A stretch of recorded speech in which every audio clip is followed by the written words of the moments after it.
Hello students, welcome back to the Aristotle classes. We have been studying government governance, and in today's session we are going to understand good governance, its factors and models. So I would recommend you to go and revisit the government session and governance sessions for better understanding. Okay, now, what we are doing, we are trying to understand the basic concepts in detailed manner, the practical understanding as well as the theoretical part. This will be helpful for your understanding of the subject as well as this will definitely help you in any of your exams, despite being it university exams, college exams or any competitive exams. This understanding will surely help you, and our approach is multidisciplinary and interdisciplinary in nature. So it is advised to watch the lecture till the very end, and if you have any doubt, even if I'm trying to explain everything, then please do comment, ask those doubts in the comments. Okay, so first of all, as we are going to start good governance, first of all we need to understand why we are emphasizing upon good government. Governance and government both has to be good, na? But in practicality, do we see that? No, we do not see everything perfect. So in this manner we need to address what is our agenda. Okay, so our agenda is to make governance good. That's why we emphasize upon saying that we are talking about good governance. See what happens if this circle is something we want to deliver. Okay, but can we deliver completely something which we expect? No. जितना हमको पढ़ना उतना पढ़ पाते हैं क्या? उसका आधा भी नहीं हो पाता ना. In the same way governance हम जितनी करना चाह रहे हैं, मैंने आपको बताया था पहले सेशन में कि गवर्नेंस के गुड और बैड होने की पहचान कैसे होती है, उसकी डिलीवरी से, है ना. डिलीवरी अगर हो पा रही है तो वो गुड गवर्नेंस है, नहीं हो पा रही है तो बैड गवर्नेंस है. सो हमारा पूरा फोकस है कि इस पूरे सर्कल को हम मार्क कर पाए कि हाँ, हमने जितना एस्टिमेट लिया था उतना हम कंप्लीट कर पाए. So then we will move towards good governance. तो समझ में आया क्या कि जहाँ जिस गवर्नेंस में जितना एक्सपेक्टेड है, ठीक है, जिस गवर्नेंस में जितना, बहुत बढ़िया, जितना एक्सपेक्टेड है, ठीक है, उतना अगर डिलीवर हो जा रहा है या उससे ज़्यादा हो जा रहा है, so it is good governance. अगर जितना एक्सपेक्टेड है उतना डिलीवर नहीं हो रहा है या कम हो रहा है, so it is bad governance. ठीक है, आ रहा है समझ? So now we have studied the factors of good governance. ठीक है, यह हमने समझने की कोशिश की थी कि first of all there should be rule of law. Everyone should be equal in front of law. There should be transparency. Okay, the actions of the officials of the government should be transparent to all. Okay, so these are the things, these are some very normal factors which I have discussed here. There are a lot of factors, okay, which we understand in terms of good governance. Okay, so let's call them out, some of them. Okay, so first being rule of law, then transparency, then accountability, then equity, okay, equality, representativeness. ये सारी चीज़ें आएंगी good governance के factors में. आप जितने सोच सकते हो वो सारे आएंगे गुड गवर्नेंस में. एक्चुअली होता क्या है कि जो गवर्नेंस हम कर रहे हैं, हम एक्चुअली कर किसके लिए रहे हैं? ये जो हम गवर्नेंस कर रहे हैं, ये गवर्नेंस हम किसके लिए कर रहे हैं बताइए? पीपल के लिए, ठीक है. तो इसीलिए if the governance is people centric, so the governance is good and those should be the factors of good governance. आ रहा है समझ में कि लोगों के लिए जो कर रहे हैं उसके उसके अंडर जो भी फैक्टर्स बनेंगे वो सारे गुड गवर्नेंस के फैक्टर होंगे। तो आप सारा कुछ लिख सकते हो जो आपके प्रैक्टिकल एग्ज़ाम लाइफ में आपने फील किया हो। जैसे आप पहुँचे हो कोई गवर्नमेंट ऑफिस, ठीक है, और वहाँ पे आपने फील किया हो कि यार काम वैसे हो नहीं रहा है जैसे होना चाहिए, यहाँ पे ना एफिशिएंसी बढ़नी चाहिए, डिजिटल लिटरेसी बढ़नी चाहिए। सो वहाँ पर आपको लगेगा कि ये एक गुड गवर्नेंस का फैक्टर होना चाहिए। ठीक है, आया समझ में? सो ये वाली चीज़ है। तो वापस सब इसको हटाते और हम अब समझने की कोशिश करेंगे क्या। ये तो हमने गुड गवर्नेंस समझा ना, यहाँ पे गुड गवर्नेंस ये इसमें हमने समझा। अब देखो, और फैक्टर्स जितने चाहे हम उतने डाल सकते हैं हमारे अंडरस्टैंडिंग के हिसाब से। अब समझो मॉडल्स। देखो ऐसा कहते हैं ना कि जितने लोग होते हैं उतनी फ़िलासफ़ीज़ होती है, वैसे ही जितनी गवर्नमेंट्स होती है उतने उतने उनके गवर्नेंस के मॉडल्स होते हैं। ठीक है, इंडिया का अलग होगा, यूएसए का अलग होगा, अफ़गानिस्तान का भी एक गवर्नेंस का मॉडल है, कुछ ना कुछ तो होगा ही। ठीक है, सो ऐसे जितने गवर्नमेंट्स होंगे उनके उतने गवर्नेंस के मॉडल्स होंगे। बट हाँ, सो वो आएंगे प्रैक्टिकल मॉडल्स में, रियल मॉडल्स में। कुछ हम क्या करते हैं, थियरिटिकल मॉडल्स हम यहाँ पे पढ़ेंगे, जहाँ पे हम ट्राई करेंगे उसके एक्टर्स को समझने की, कितने एक्टर्स है उसमें, एज वेल एज हम समझने की कि उनका सेंटर कहाँ, पावर का सेंटर कहाँ लाई करता है उन थियोरेटिकल मॉडल्स में। ठीक है, सो स्टार्ट करते हैं। पहला जो हमारा मॉडल है वो है state centric model. State centric में आपको एम्फोसाइज करना है स्टेट पे। देखो हमेशा याद रखो कि कितने एक्टर्स होते हैं हमारे गवर्नेंस में, 3, स्टेट, मार्केट, सिविल सोसाइटी या सिटीजन्स। ठीक है, ये 3 एक्टर्स होते हैं। तो स्टेट सेंट्रिक बोल दिया है तो स्टेट के पास पावर होंगी। देखो अथॉरिटी किसके पास होंगी, स्टेट के, कंट्रोल किसके पास होगा, स्टेट के पास। ठीक है, डोमिनेंट एक्टर होगा, फादर लाइक बिहेवियर होगा यहाँ पर स्टेट का। फादर जैसे आपको सारी पॉलिसी, सारे रिसोर्सेज कौन आपके हैंडल करता है, फादर, मदर, फैमिली, वैसे आपके सारे डिसीजंस कौन लेगा, स्टेट लेगा। स्टेट मतलब गवर्नमेंट आपकी, बहुत स्ट्रॉन्ग अथॉरिटी होंगी।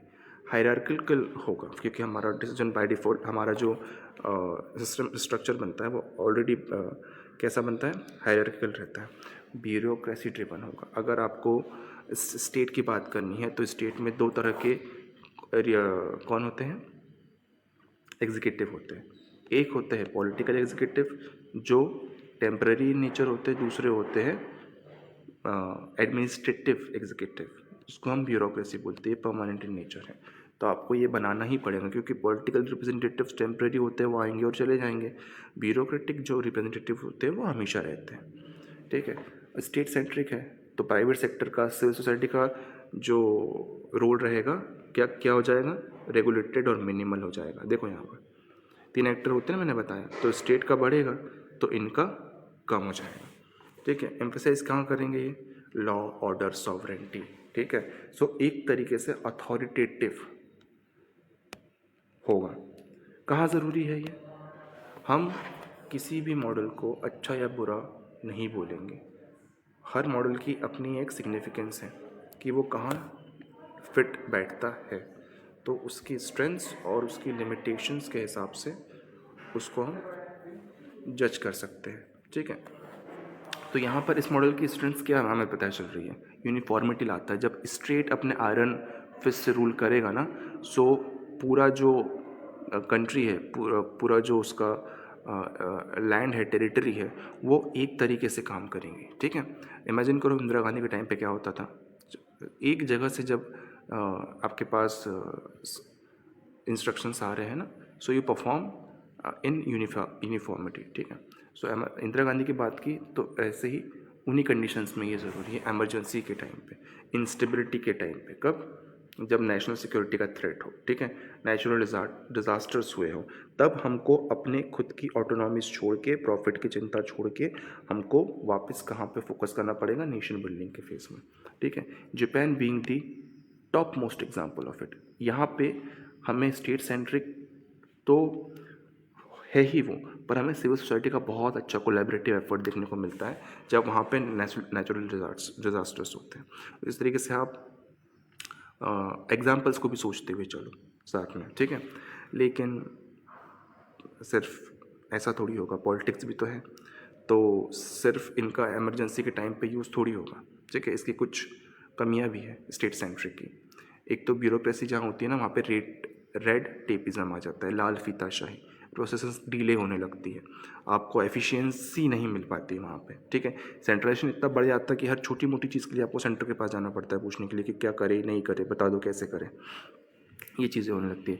सिटीजन का पार्टिसिपेशन कम हो जाता है। और हमने क्या बोला था, गुड गवर्नेंस के लिए क्या ज़रूरी है, सिटीजन्स पार्टिसिपेशन। अब जब सिटीजन्स पार्टिसिपेशन नहीं होगा तो क्या ये अच्छे से गुड गवर्नेंस हो पाएंगी, डाउट है हमें।